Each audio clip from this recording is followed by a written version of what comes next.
नमस्ते भाई सभी को। मैं तुषार शर्मा और मेडी साइंस पर आप सबका स्वागत है। आज हम रिफ्रैक्शन ऑफ लाइट को पढ़ने वाले हैं। सबसे पहले रिफ्रैक्शन को समझते हैं कि रिफ्रैक्शन होता क्या है। जब भी कोई लाइट रे एक मीडियम से दूसरे मीडियम में जाती है तो लाइट रे बेंड हो जाती है और लाइट रे के इसी बेंड होने को हम रिफ्रैक्शन का नाम देते हैं। तो मैं सबसे पहले दो लाइनें लिख सकता हूं। व्हेन अ लाइट रे, जब एक light ray travels from one medium to another, एक मीडियम से दूसरे मीडियम में जब लाइट जाती है तो इसी को another, then light ray bends, light ray bend हो जाती है, मुड़ जाती है, इसी को ही, इसी बेंडिंग को ही it is called refraction of light. Refraction of light, इसे ही हम लाइट का रिफ्लेक्शन कहते हैं। अब सवाल ये आता है कि ऐसा होता क्यों है। ऐसा इसलिए होता है कि अलग अलग मीडियम में लाइट की स्पीड अलग अलग होती है। ट्रेवल सोचिए, एग्जांपल लीजिए कि मैं एयर में दौड़ रहा हूं और वाटर में दौड़ रहा हूं। मेरी स्पीड एयर में ज्यादा होगी, वाटर में कम होगी। इसका मतलब जैसे ही मीडियम चेंज होगा स्पीड चेंज हो जाएगी और इसकी स्पीड के चेंज होने की वजह से ये रिफ्लेक्शन ऑफ लाइट होती है। तो मैं यहां पर लिख सकता हूं, इट इज बिकॉज, ऐसा इसलिए होता है, स्पीड ऑफ लाइट, लाइट की स्पीड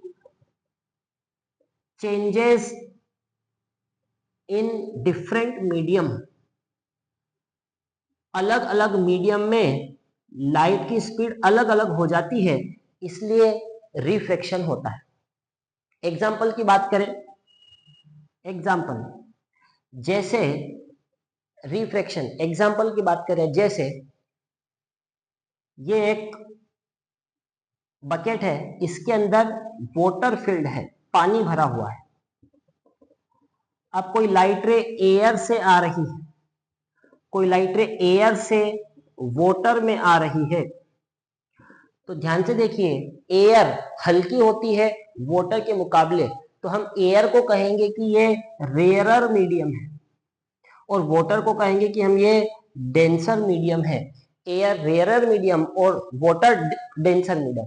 जब भी लाइट रे रेयरर से डेंसर मीडियम आती है, जब भी लाइट रे रेयरर से एयर से डेंसर मीडियम मतलब वाटर में आएगी, तो लाइट रे टुवर्ड्स द नॉर्मल बेंड हो जाएगी। सबसे पहले हम यहाँ पर एक नॉर्मल बनाएंगे।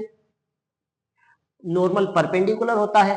अगर ये मीडियम चेंज नहीं होता तो लाइट रे सीधी जाती, कुछ ऐसे निकल जाती, सीधी जाती। लेकिन अब रिफ्रैक्शन होने की वजह से, लाइट की स्पीड चेंज होने की वजह से ये लाइट रे टुवर्ड्स द नॉर्मल बेंड खा गई है। देखिए, नॉर्मल की तरफ बेंड हो गई है। ये है रिफ्रैक्शन। इसी बेंडिंग ऑफ लाइट को हम कहते हैं रिफ्रैक्शन। एक और केस ले सकते हैं। अब की बार अब की बार अब की बार हम सिचुएशन को चेंज कर देंगे। अब की बार वाटर से एयर में लाइट को ट्रेवल करवाएंगे। इधर वाटर है और यहां पर एयर है।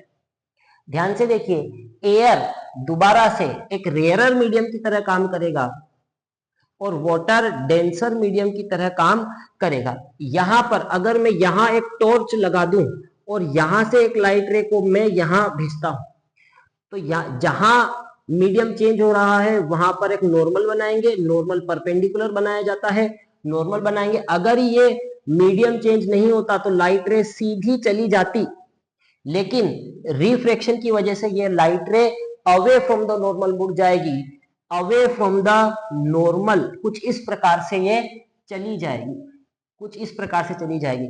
इसी लाइट के बेंड होने को हम रिफ्रैक्शन का नाम देते हैं। अब रिफ्रैक्शन से कौन कौन से फिनोमिनास को समझाया जा सकता है, मैं उसके बारे में थोड़ी चर्चा करता हूं। जैसे कि एग्जाम्पल, पहला, stones appears to be raised in water. अगर वाटर में आप पत्थर को देखोगे, स्टोन्स को देखोगे, तो पत्थर जितने नीचे होते हैं उससे थोड़ा सा ऊपर दिखाई देते हैं इस रिफ्रैक्शन की वजह से। दूसरा मैं लिख सकता हूं, दूसरा, fishes appear bigger than they are. Fish की साइज जितनी है वो फिश उससे ज्यादा बड़ी दिखाई देती है, क्योंकि रिफ्रैक्शन होता है, लाइट मीडियम में चेंज होती है। जब भी मीडियम में चेंज होगा तो हम कहेंगे रिफ्रैक्शन हो रहा है। इसके बाद एक टॉपिक आता है जिसे हम कहते हैं लेटरल इन्वर्जन या फिर refraction from a glass slab. उसको अब हमें ध्यान से देखना है। रिफ्रैक्शन ऑफ ग्लास स्लैब में अवे फ्रॉम द नॉर्मल और टुवर्ड्स द नॉर्मल दोनों कॉन्सेप्ट एक साथ आ जाएंगे, उसे हमें ध्यान से समझना है। उसकी भी तैयारी कर लेते हैं। लिखते हैं refraction from glass slab. Glass slab से रिफ्रैक्शन हमें करवाना है। देखिए ये एक ग्लास स्लैब है, ग्लास की बनी हुई है, ये ग्लास स्लैब है। अच्छा, जो ग्लास स्लैब होती है वो एयर से तो भारी ही होती होगी। ग्लास स्लैब, ये ग्लास स्लैब एयर से भारी है। यहां पर एयर है, लाइट रे एयर से चल करके आती है।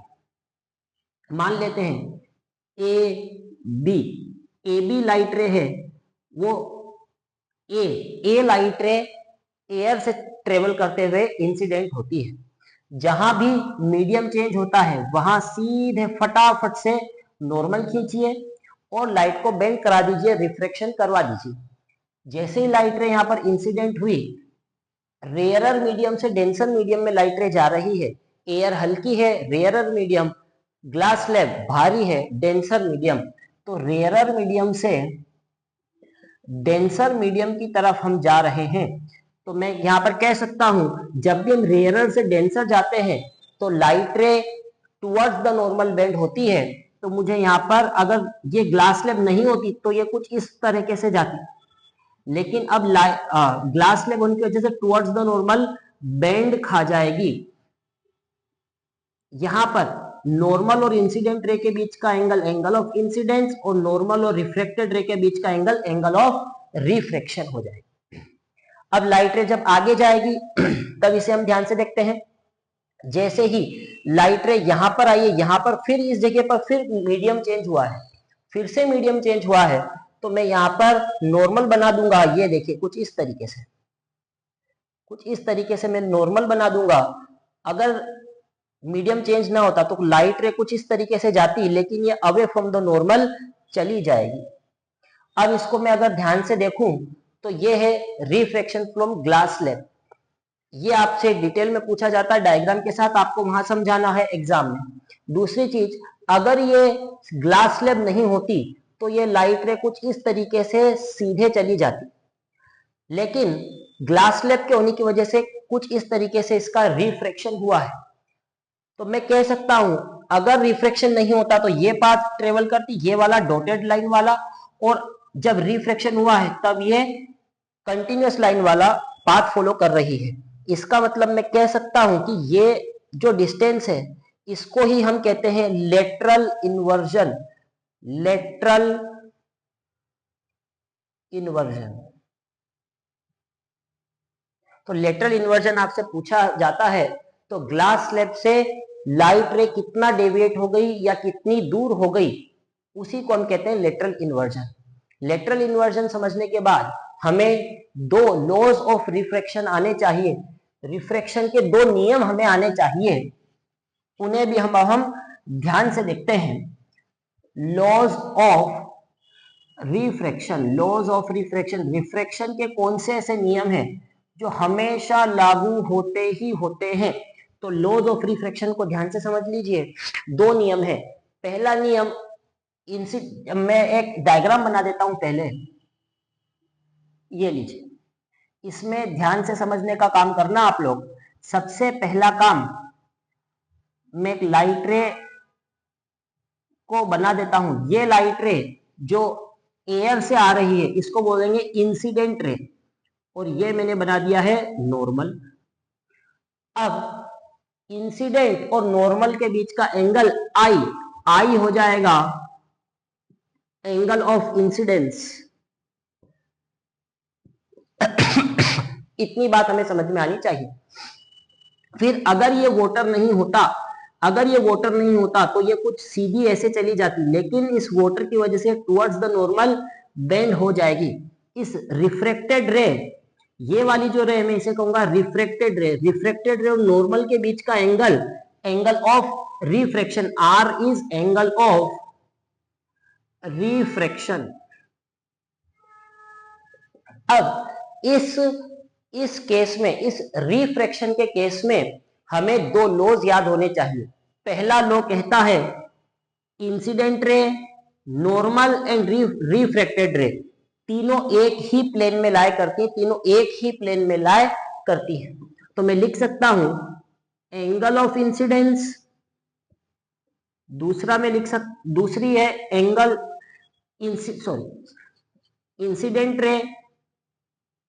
इंसिडेंट रे, दूसरा मैं लिख सकता हूं रिफ्रैक्टेड रे, और तीसरा है नॉर्मल।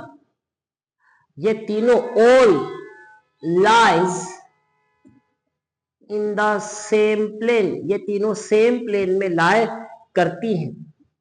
दूसरा अगर मैं इसकी बात करूं, दूसरे नियम की बात करूं, तो ये थोड़ा सा इसमें मुश्किल है, याद रखना हमें पड़ेगा। Sine of angle i, sine of angle of incidence, angle of incidence i का sine and sine of angle of refraction, मतलब एंगल आई का साइन और एंगल आर का साइन का रेशो इज कांस्टेंट होता है। जैसे कि sine i divided by sine r is constant, और यही है हमारा लॉ ऑफ, या हम इसे स्नेल्स लॉ भी कह सकते हैं। स्नेल्स लॉ, ये स्नेल्स लॉ है। स्नेल्स लॉ को पढ़ना है तो यही दूसरा लॉ ही स्नेल्स लॉ का काम करता है। ये कहता है कि angle of incidence, angle i का साइन और एंगल ऑफ रिफ्रैक्शन आर का साइन, दोनों का रेशो कांस्टेंट होता है, और इसे ही हम स्नेल्स लॉ के नाम से जाना करते हैं। जब आपने स्नेल्स लॉ पढ़ लिया है तो इसके बाद हमें डिस्कस करने हैं स्फेरिकल लेंसेस। अब हमें लेंस की बात करनी है। दो तरीके के लेंस होते हैं, मिरर जैसा ऐसा ही कुछ काम है। दो लेंस होते हैं, एक कॉन्वेक्स लेंस, एक कॉन्केव लेंस। दोनों लेंस की बात हम कर लेते हैं, फटाफट से इसको करते हैं। पहला हम स्टार्ट करेंगे स्फेरिकल लेंसेस से। हम स्टार्ट कर देंगे स्फेरिकल लेंस। अब ये स्फेरिकल लेंस दो तरीके के होते हैं। पहला होता है कॉन्वेक्स लेंस। कॉन्वेक्स लेंस की अगर बात करें, अगर दोनों साइड्स आउटवर्ड कर्व में हैं तो उसे हम कॉन्वेक्स लेंस कहते हैं। तो मैं लिख सकता हूं both the surfaces are curved outward curve हैं दोनों सरफेसेस, इस तो हम उसे कॉन्वेक्स लेंस का नाम दे सकते हैं। जैसे अगर आपको अभी समझ में नहीं आया तो ये आउटवर्ड कर्व, एक ये आउटवर्ड कर्व, दो आउटवर्ड कर्व से जो लेंस बनता है इसे हम कहते हैं कॉन्वेक्स लेंस। दूसरा जो लेंस हमें पढ़ना है वो है कॉन्केव लेंस। कॉन्केव लेंस की हम बात करते हैं। कॉन्केव लेंस में जस्ट उल्टा है, दोनों साइड इनवर्ड कर्व आपको मिलता है। तो मैं लिख सकता हूं both the surfaces are curved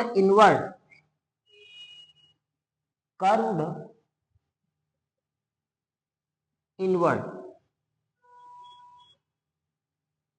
is called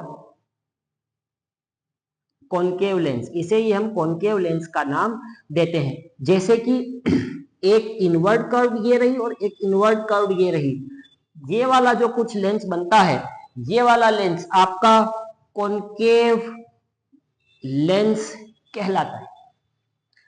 तो ये बेसिक सी बातें थी रिफ्रैक्शन के ऊपर।